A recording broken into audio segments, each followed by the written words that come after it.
စိတ်ဓာတ်စစ်စင်ရေးနဲ့ယုံကြည်မှုလက်တွေ့မှာတော့ဒီဂမ်ဘီယာလက်နက်တွေရဲ့တကယ်စွမ်းအားဟာယုံကြည်မှု faith ထဲမှာရှိနေတာပါ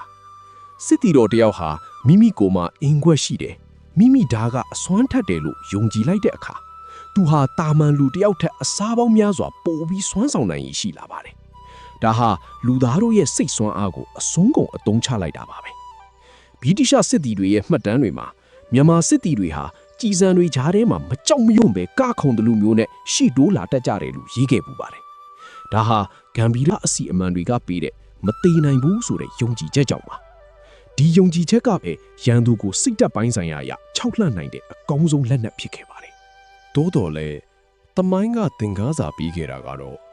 ဂမ်ဘီယာစွမ်းအားတစ်ခုတည်းနဲ့တော့ခေတ်သစ်လက်နက်တွေကိုအမြဲတမ်းမရှင်းနိုင်ဘူးဆိုတာပါပဲနီးပညာတွေပြောင်းလဲလာတဲ့အခါမှာယုံကြည်မှုဟာလက်တွေ့ကြကြပေါင်းစပ်ဖို့လိုအပ်လာပါတယ်ဒါပေမဲ့အဲ့ဒီခေတ်ကစစ်တီတော်တွေရဲ့ရဲစွမ်းတတ္တိနောက်ွယ်မှာဒီဂမ်ဘီယာပညာရက်တွေဟာအဓိကတွန်းအားတစ်ခုဖြစ်ခဲ့တာကတော့ငင်းလို့မရပါဘူးယနေ့ခေတ်မှာတော့ဒီဂမ်ဘီယာလက်နက်တွေအကြောင်းဟာပုံပြင်တွေဒန်ဒါရီတွေအဖြစ်ပဲကြံရစ်ပါတော့တယ်ဒါပေမဲ့ဒီအကြောင်းအရာတွေကိုပြန်ပြောပြခြင်းအပြင်